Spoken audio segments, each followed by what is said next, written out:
I'm going to tell the truth. Y'all know I'm going to tell the truth. Yeah, tell it, pal. Gerald going. I said, please don't let us start drinking.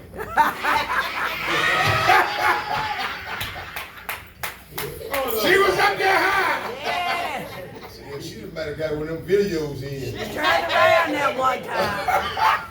Lord, have mercy. She get ready to break it down. That's our girl, Gerald. Yes, sir. The co-pastor. Yes, sir. She was there quiet. We got to starve her down. I said, oh, she ate something. She going to get tired. She went on up. I said, Lord, have mercy. In the church. Father, we thank you. Thank you, Lord. We praise you. Amen. In John chapter 20, in this week read, I began to read some pertaining to this scripture, the 7th verse, and the napkin that was about his head, not lined with the linen clothing, but wrapped together in one place by itself. I want to talk from a subject. I'm coming back. Hallelujah. Jesus is coming back. Yes. The usher may rest from his labor. And we just come out of our Easter celebration. The resurrection of Jesus getting up from the grave. There's been many that got up.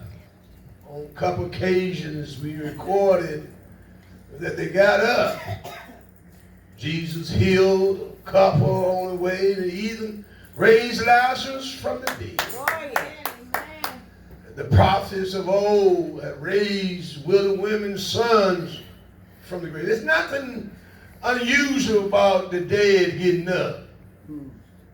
But when the dead did get up, they died again. Yes, it is, pal. And it's hard for the church to understand or grab hold of the operation of Jesus. Jesus was born and he died and he got up and on the 3rd day rose from the grave. In John chapter 14, it said, let not your heart be troubled. Ye believe in God, believe also in me. In my Father's house are many mansions. If it wasn't so, I wouldn't have told you. I go prepare a place for you.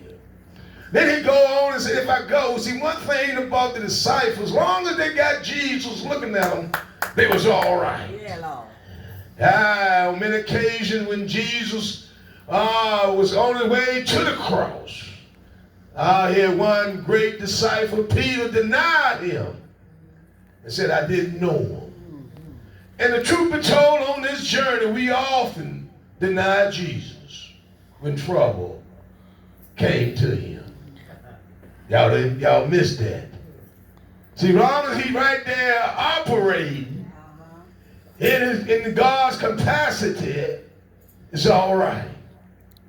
But soon as the storms comes, trials and tribulations comes, you try to take on it by yourself. Y'all don't want to help me. But that's all right. I done that, because we think that we got so much strength that we can handle the situation. But in all reality, that's the time you're supposed to call on Jesus the more. Amen, amen. The other day I called on him. I felt bad about calling on him. I said, Jesus, I called on you all the time.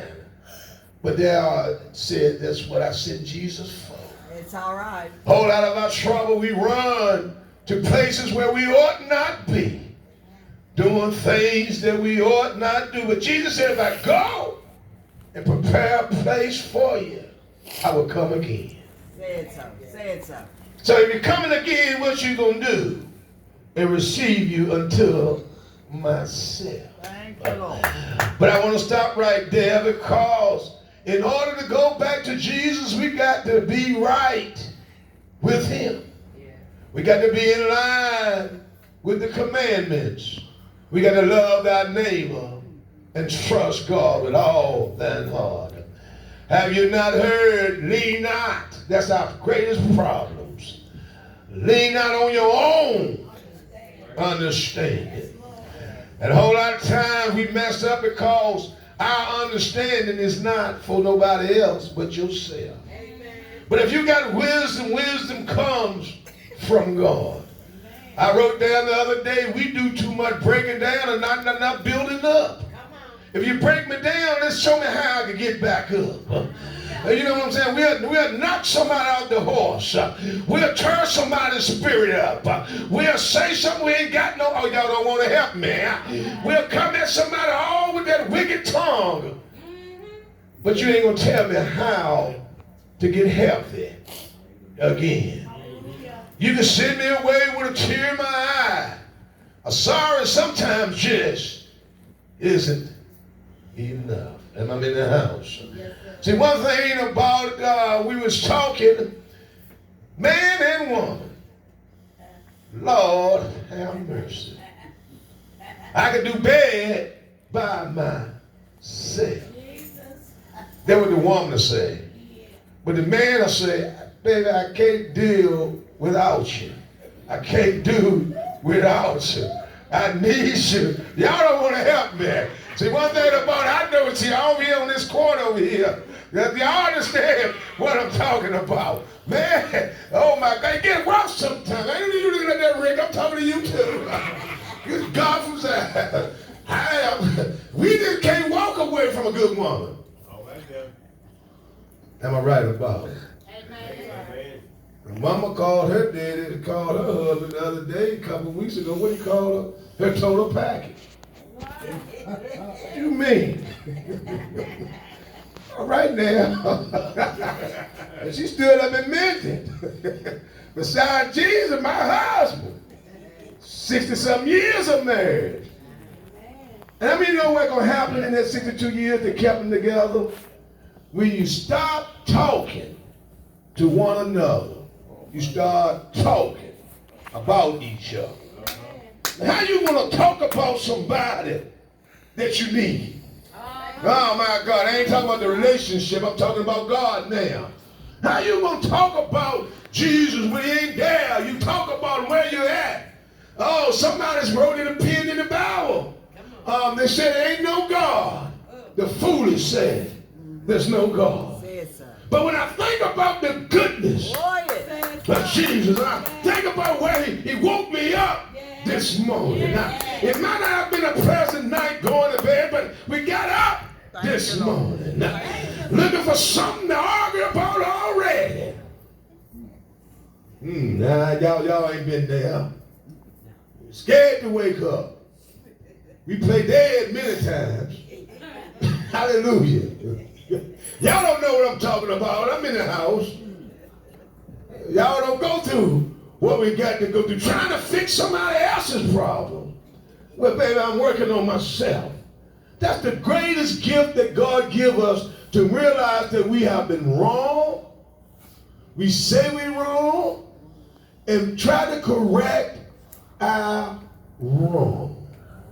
I ain't got time to hear about foolishness.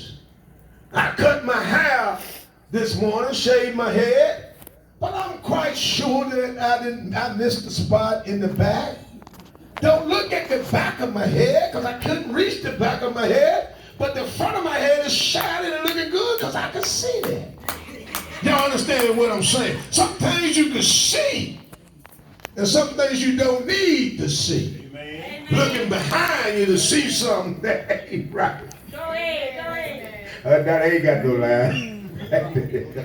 She gonna tell me to turn around, Tate. Let me see what's going on. But anyway, let me move fast forward.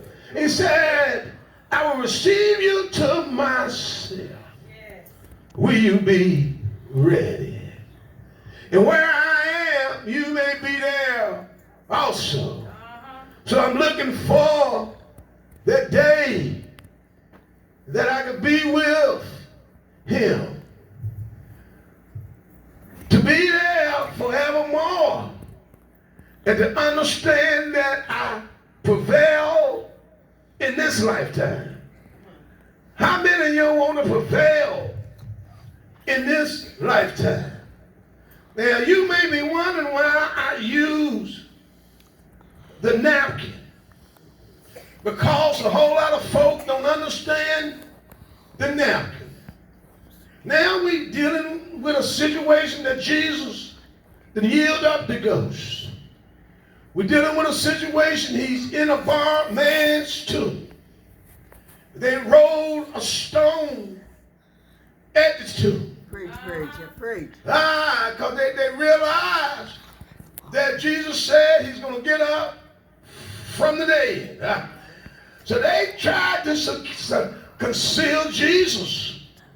They tried to hold him down because they say somebody going to come and steal him and take him away. But they didn't realize that Jesus said, I come to live, to die, to live again, and to sit at the right hand throne of God to intercede our prayer. Yeah. My thing is, God will answer prayer. But know what to pray for and how to pray. Now there it is on the third day, I said on the first day of the week, Mary Magdalene rushed to the tomb. But little did know that the angels was already set up. And I come out and let you know, your angels is already set up to show you Jesus. And now here they is, they ran, and Peter, the one that Jesus said, you're going to deny me 3 times. The other disciples ran to the tomb. They peeped in and they seen the grave clothes over there. But they saw something else. The napkin that was wrapped around his head was laid, folded neatly right there. And they was crying. They took my God away from us. But the napkin, let me tell you something about that napkin that caught my attention. Now the rest of the clothes was thrown to the side. But Jesus got up and folded the napkin right there. And in Jewish customs, that lets them know when the Jewish custom at the master table, when the servant seen the master, and when the master got the napkin out the table, and if he wiped his mouth and threw it to the side, that means I'm finished. That's all right. Glory to God. Hey. But if he picked the napkin up and folded it back down, that means I'm not finished. That I'm coming back. Don't miss it now. It said I'm coming back. So when the Jewish, good God from Zion, saw that the napkin, glory to God, was folded, that meaning that Jesus, he's coming back. Jesus said, I'm coming back. And when they saw that, they said, my God is coming back. And while Mary was talking, there's a Peter angel right there. And she was weeping. He said, why are you weeping? Glory to God. Did I not tell you that I'm going to raise myself from the dead? I'm going to stay here 40 days so you can believe that I am Jesus, the Messiah, the Lord of Lords, the King of Kings, good God from Zion. Jesus said, look here. Mary was crying. She thought it was a gardener. She was crying. And all the time, she was talking to Jesus. Well, I come out and let you know. Jesus said, I will not leave you comfortless. I'll send you another, the Confidant, the Spirit of Truth. And when you get in your lonely moments, he's right there. When you get disturbed, he's right there. When you get sidetracked, he's right there. He said, I'm here and to straighten out. I'm here to make them crooked roads straight. He lets us know he was wounded for our transgressions. He was bruised for our iniquity. And the chastisement of peace was upon him. And with his stripes, we are healed. I heard him say, eyes have not seen, ears have not heard the great things that God got in store for you. Mary, don't you weep. Martha, don't you moan. I done already showed you when your brother was dead in the tombs 4 days. I called him. When he called you, what you will be doing? When he called you, will you be working? When you call him, will you hear him? When he called you, will you go? I heard him say, the Lord is my shepherd. I shall not want. He maketh me to lie down in green pastures. He restores.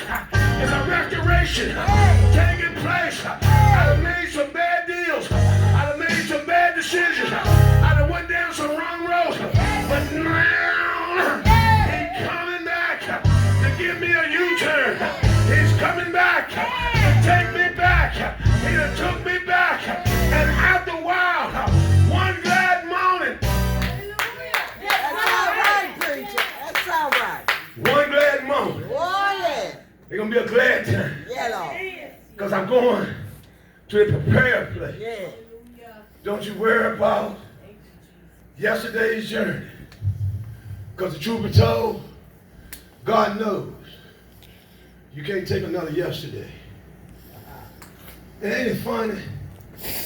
Well, Pastor, what you talking about? You can't go through another yesterday. You know why? Y'all don't know why, do you? Yesterday's gone. Yesterday gone. Yeah. When we as a church gonna believe that? Because why we can't get to tomorrow, because we're still working in yesterday, and we're not enjoying today. And tomorrow will never come.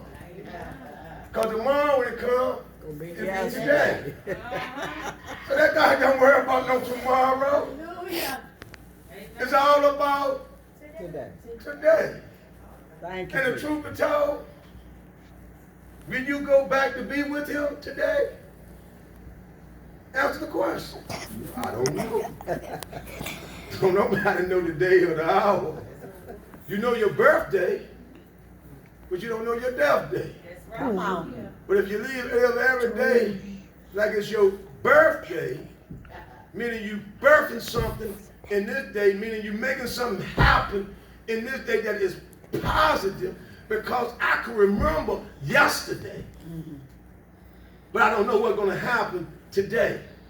And a whole lot of times we put stuff in our position or in our place that shouldn't be, because we want yesterday's journey to be redone. Yeah, come on now, to be honest. Because if it wasn't for yesterday, you won't look forward for nothing into today. Amen. But a whole lot of times we want to change. Y'all understand what I'm saying? Change. But that just happened yesterday. What am I going to do now? It said now faith is the substance of things hoped for, and the evidence is not seen. Well, I'm working on a message, seeing the invisible. All right. Oh my God, oh Yes, my sir. God. Seeing the invisible. Oh my, y'all don't want to hurt me. That's why I feel a little bit better. Because you got to understand, in all your ways of walking, we fighting so much, striving so much. We fail to look at the word faith and looking at the invisible. We fail to walk into hope. We fail to walk into hope. Hope is, what is hope if you see it? hope is not seen. So if I'm hoping for something and I'm trusting in God, hope plus trust in God equals whatever.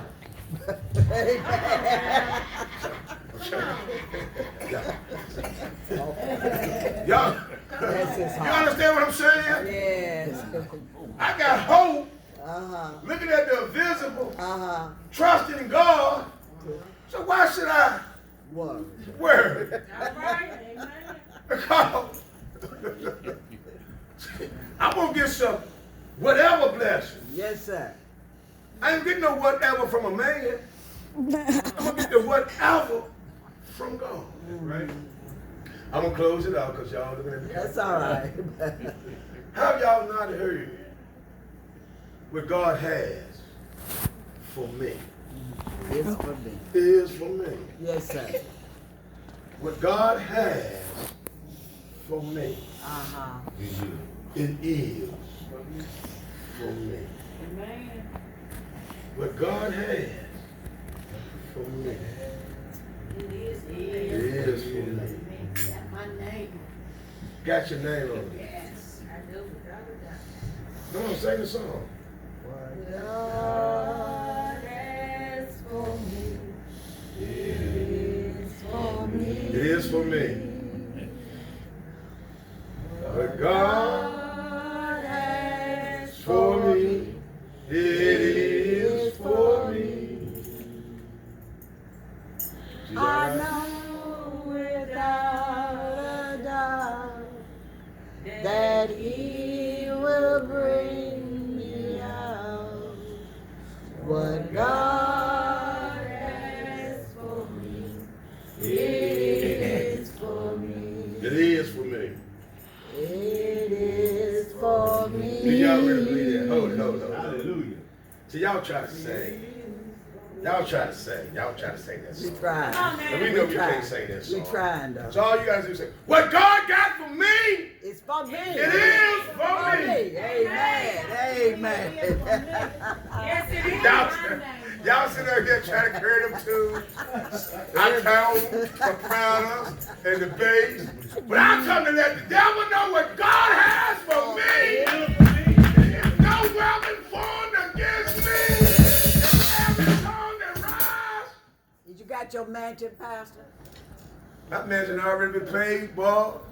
I put some front on my Well, way. let us hear it. Let us hear it. Let us hear it. See, your thing about it, when I sing, I got to be in the spirit. But I got my mansion. All right. I got it. You got it. Let's hear it. I can't hear you sing right now because I'm distraught because I'm on my